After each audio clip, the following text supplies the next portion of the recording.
12. 믿음의 장자 족속. 에벨은 두 아들을 낳았습니다. 한 아들의 이름은 벨렉인데 그가 사는 동안 세상이 나뉘었기 때문에 벨렉이라고 이름 지었습니다. 다른 아들의 이름은 욕단입니다. 창세기 10장 25절. 노아의 자녀 가운데에서도 셈은 그 아버지인 노아와 같이 하나님의 마음을 알며 선량한 사람이었다. 그러므로 노아의 예언적 노래는 셈을 가장 크게 축복하는 것을 볼 수 있다. 셈의 하나님 여호와를 예배하라. 하나님은 셈의 장막에 거하소서. 창세기 9장 26절로 27절. 이러한 셈의 이름의 뜻은 명성 또는 영광이라는 뜻으로 셈은 하나님의 명성이요 하나님의 영광이며 여호와는 셈의 하나님이시라는 것이다. 그런 그에게 다음 같은 5의 아들들이 있었다. 첫째 아들은 엘람으로 엘람은 셈의 장자로서 홍수가 끝나던 해나 BC 2455년경 또는 그 다음 해쯤에 태어난 것으로 보인다. 엘람은 장자이면서도 계보를 잊지 못하였는데 그 이유를 성경은 기록하지 않고 있다. 따라서 계보는 셋째 아들인 아르박사스로 이어졌다.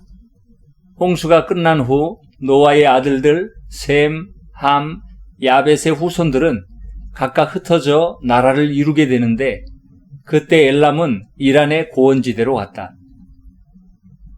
둘째 아들은 아수르로 그에 대해선 알려진 것이 없으나 성경에 아수르로 나오는 아시리아는 도시국가로 BC 2300년경부터 존재했으며 티그라스 강 상류인 발달 평야 지역에 위치했고 대부분 셈족으로 이루어졌으며 니느웨 성을 중심으로 살았다.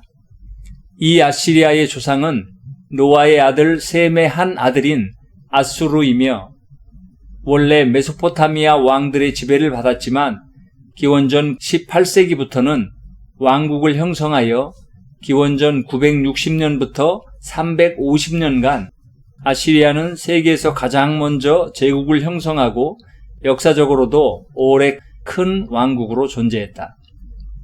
셋째 아들은 아르박사스로 셈의 셋째 아들이며 셀라의 아버지로 아브라함의 선조이다.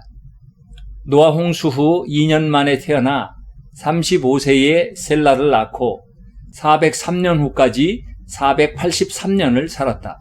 창세기 11장 10절로 13절. 이 이름은 셈의 후손의 종족명으로도 사용되었으며 아르메니아의 반호수와 우르미아 호수 사이에 있는 아라바키티스도이에서 연유된 이름이라고 한다. 넷째 아들은 롯으로 중앙 터키에 위치한 리디아인의 조상으로 혹자는 아르메니아의 남방 경계에 거주했던 루브디 주민이 롯의 후예인 것으로 추측할 뿐 더 이상 알려진 것이 없다. 다섯째 아들은 아람으로 셈의 다섯째 아들로 아람에게서 우스, 홀, 게델, 마스의 아들들이 있었다. 이 아람이라는 말에서 아람인 또는 아람어라는 말이 나왔는데 흔히 수리아인 또는 수리아라고 하는 주민과 국토에 대하여 쓰이고 있는 히브리 이름이다.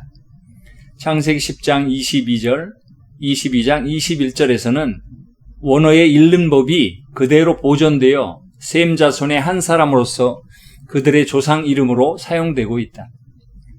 이렇듯 하나님은 죄악된 세상을 물로 심판하시고 믿음의 사람만이 남도록 하셨지만 여전히 그들에게는 아담과 하와로부터 죄를 물려받은 죄성이 그 안에 존재해 있는 사람들이었다.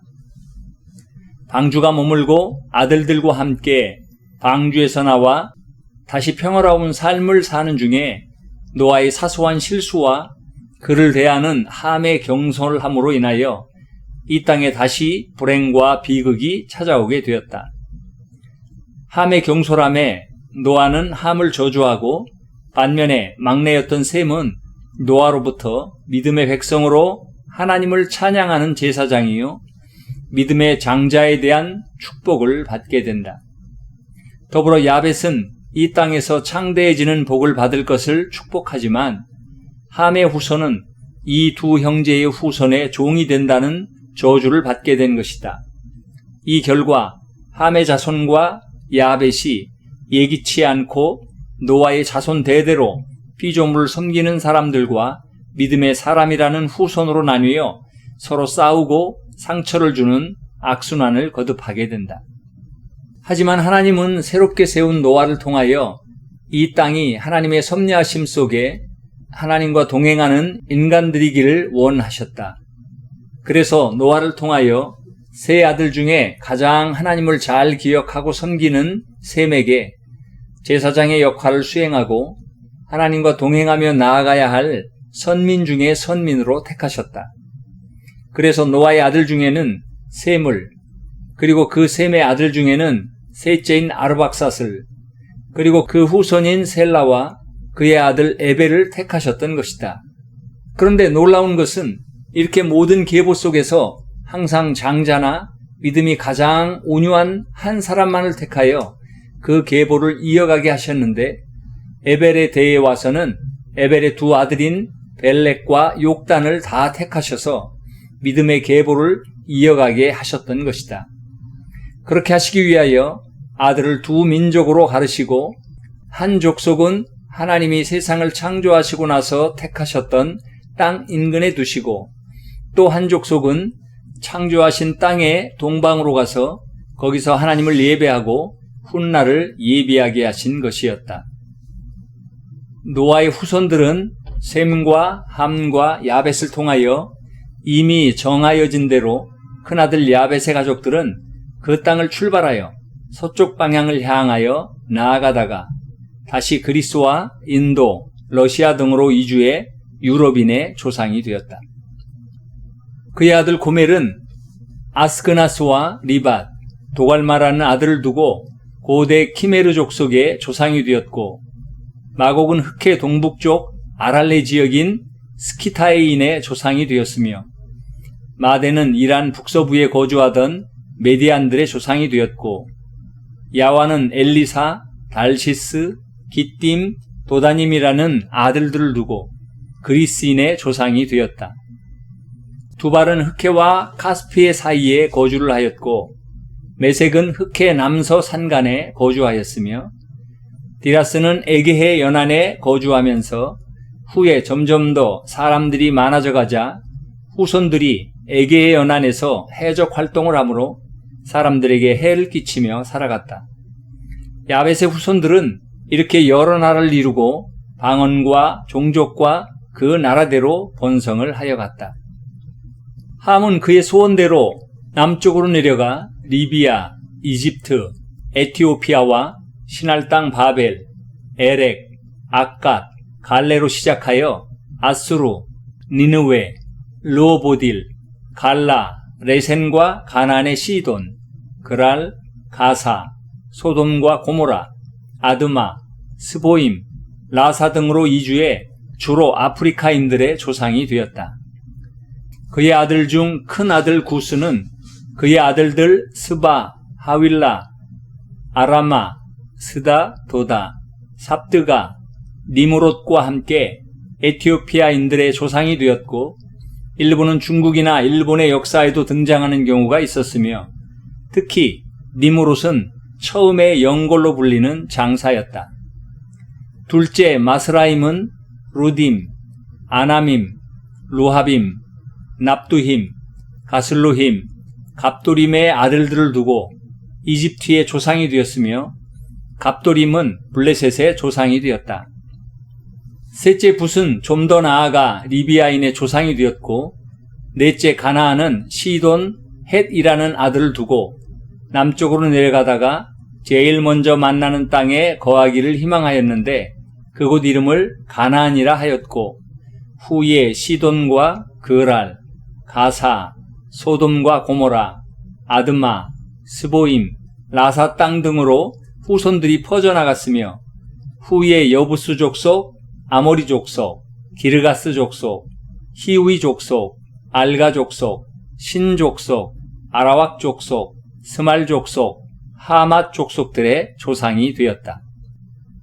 한편 형들과 이별한 셈은 그의 아들들과 더불어 모든 자손을 불러놓고 형 야벳이나 함의 후손과 땅을 두고 다투는 일이 생겨서는 안 될 것인즉 우리는 이제까지 알려지지 않은 새 땅을 향하여 갈 것이며 그것은 해가 떠오르는 동방의 산지가 될 것이라고 선언하면서 그곳에 가는 과정 가운데 서로 지켜야 할 몇 가지의 지침을 발표하였다. 이제 우리는 한 번도 가보지 않은 새 땅을 향하여 나아갈 것이다. 그 땅은 하나님께서 우리를 위하여 이미 준비하신 땅이며 그러므로 그 땅은 축복받은 땅일 것이다. 정확히 어느 곳인지 우리 중 아무도 그것을 아는 사람은 없다.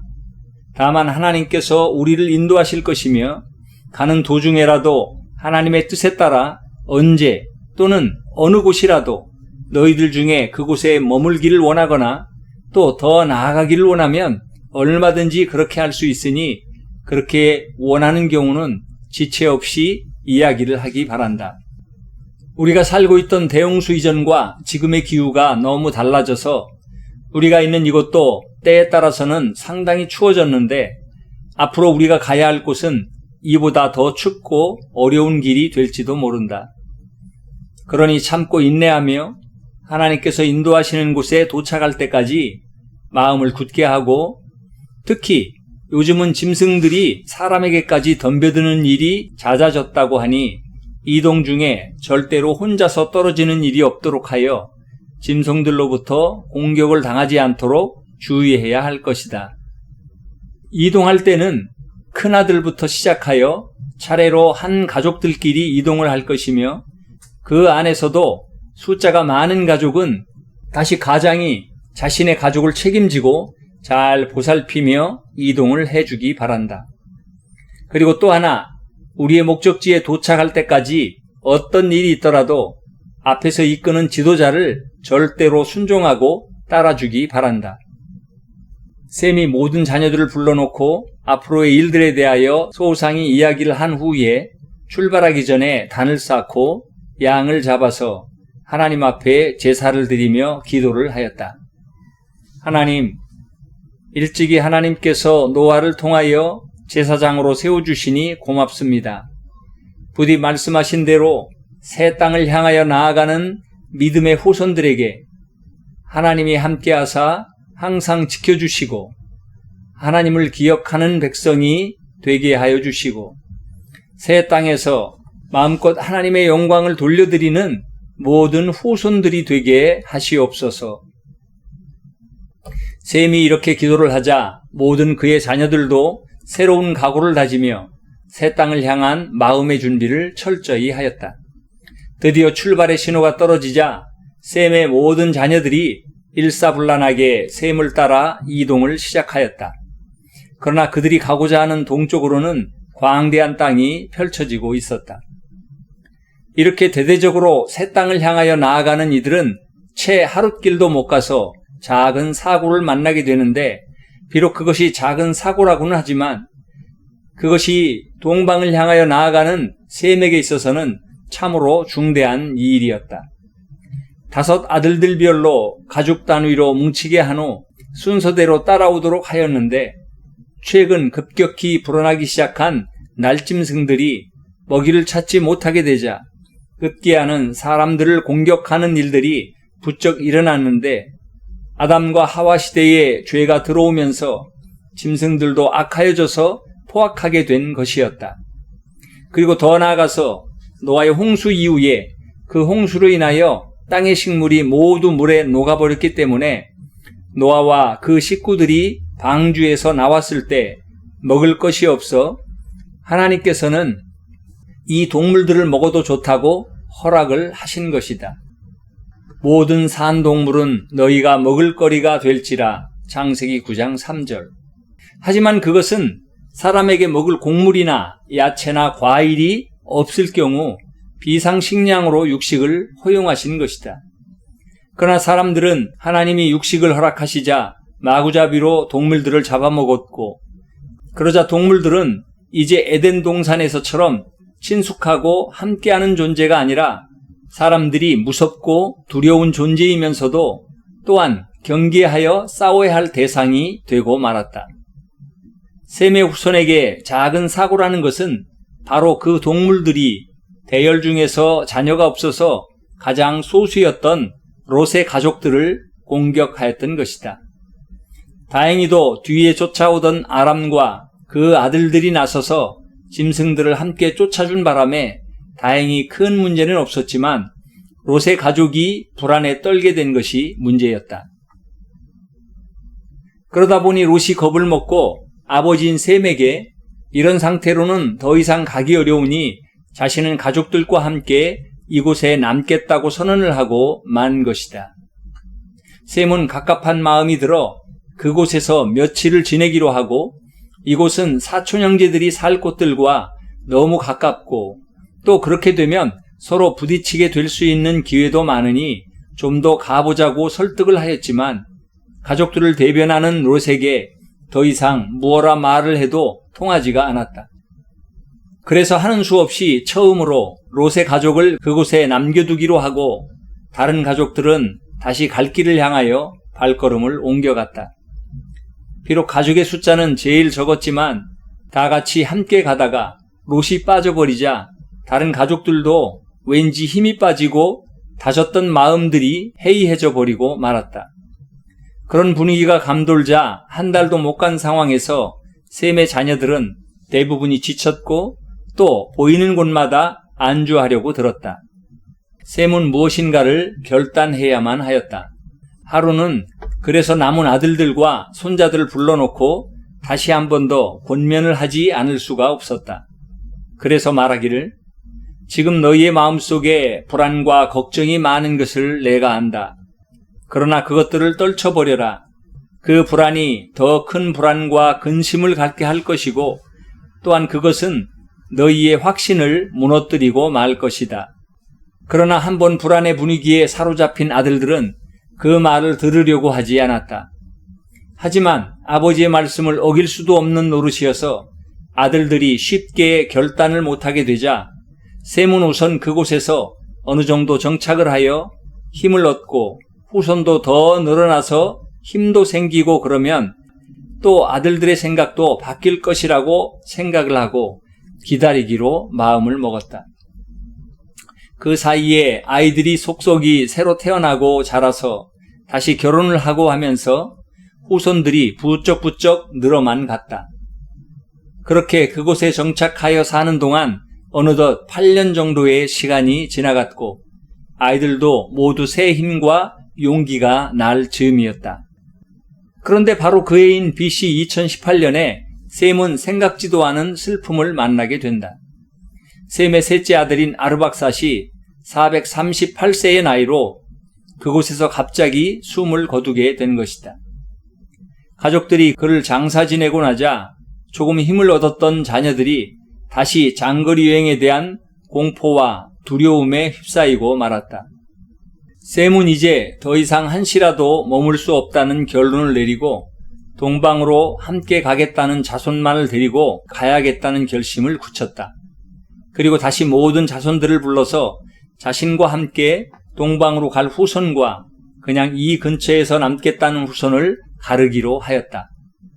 그리고 설사 후손들이 두려워 아무도 안 간다고 하면 자신 혼자서라도 끝까지 가서 하나님께 약속을 이루어 드리겠다고 생각을 하였다.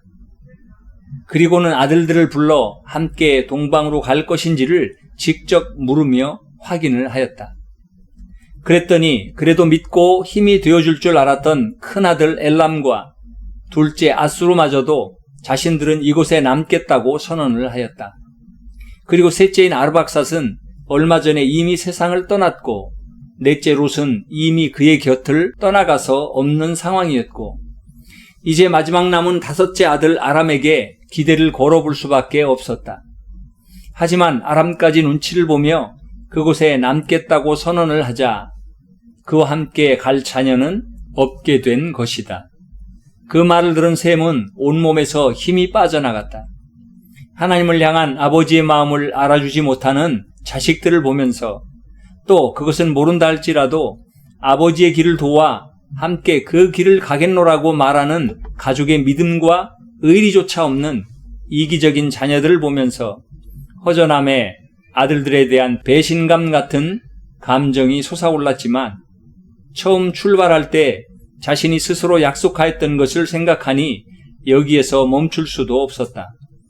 그래서 그럼 혼자서 떠나겠노라 하였더니 이제는 반대로 아들들이 와서 서로 말렸다. 이제 아버님도 연세가 너무 많으시니 혼자서는 안 된다며 보내드릴 수 없다는 것이다. 그럼 하나님과의 약속은 어떻게 할 것이냐는 셈의 호통에 아들들이 말하기를 그럼 누군가가 아버님을 모시고 간다면 보내드리겠노라고 하는 것이었다. 저희들은 가지 않으려고 하면서 자신도 맞고 이제는 또 누군가가 가기를 바라는 것은 그래도 어딘지 모르게 하나님의 진노를 두려워하며 그 대책을 찾는 것 같아 셈의 마음에 씁쓸한 생각이 들었다. 하지만 아들들이 보내주지를 않으려고 하니 혼자서 떠나기도 어렵게 되자 셈은 이미 웬만큼 성장할 대로 성장하여 자신들의 앞가림을 할 수 있을 만큼 자란 손자들에게 기대를 걸어볼 수밖에 없었다. 그래서 먼저 아르박사스의 아들 셀라에게 할아버지와 함께 동방으로 가지 않겠느냐고 물었다. 그랬더니 아버지가 이곳에 묻혔으니 자신도 이곳에 남아야겠노라고 하였다. 다음으로 아람의 네 아들 우수와 훌과 게델과 아스에게 차례로 물었지만 그들 역시 마찬가지였다. 아버지 아람이 이곳에 남으니 자신들도 아버지를 따라 이곳에 남겠다는 것이었다. 셈은 실망하지 않고 다음 증손자인 셀라의 아들 에벨을 불렀다. 그리고 셀라의 외아들인 에벨도 역시 이곳에 남아 아버지를 섬기겠다는 것이다. 다음으로 고손자인 에벨의 아들 벨렉을 불렀다. 벨렉은 자신이 큰아들로서 아버지 에벨을 섬겨야 할 뿐만 아니라 또 꼭 동방에 가서 하나님을 섬기는 것도 중요하지만 이곳에 남는 많은 사람들이 이 땅에서도 하나님을 섬겨야 할 사람이 필요하니 자신은 이곳에서 그 일을 하겠다며 이곳에 남겠다는 것이었다. 나름대로 부득불 남을 수밖에 없음을 역설하였다. 이러한 이야기를 듣고 있던 셈에게 절망감이 휘돌았다. 자녀들 모두가 하나님을 섬기겠다고 하였지만 실제로는 현실의 문제 앞에 안주하거나 타협하는 자녀들을 보면서 하나님께서 어떻게 생각하실까라는 생각을 하니 하나님의 마음과 더불어 셈은 자신의 마음도 찢어지는 것 같이 아파왔다.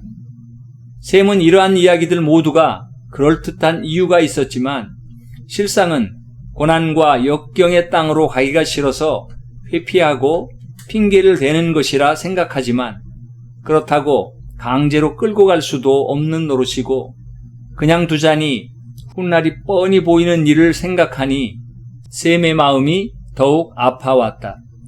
이제는 더 이상 계보를 이은 후손 중에 마땅히 물어볼 만한 후손도 없었다. 그렇게 되자 셈은 그만 그러한 상황과 더불어 노안이 겹쳐 몸져 자리에 눕게 되고 말았다. 그러자 이 기회다 싶었는지 아들들이 와서 이제 아버님은 몸도 좋지 않으시니 동방으로 가실 생각은 하지 마시고 이곳에서 하나님을 섬기며 우리와 함께 살자며 오히려 셈을 졸라댔다. 그리고 또 이어서 손자들이 와서 할아버지의 연세도 이제 538세나 되셔서 연로하시니 더 이상 장거리의 여행은 어려운 일이니 이제 동방의 생각은 잊으시고 이곳에서 하나님을 섬기며 저희와 함께 살아가시자며 셈을 압박하였다.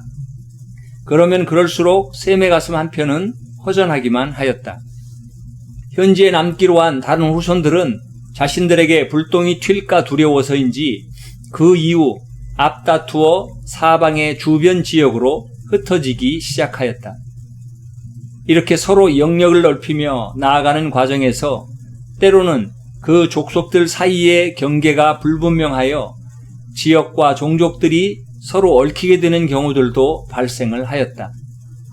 그리고 이제는 반대로 먼저 진출을 하였던 함의 자손들이 뒤늦게 흩어져서 자리 잡아가는 셈의 자손들 사이사이로 끼어들어 살아가게 되는 경우도 생겨났다.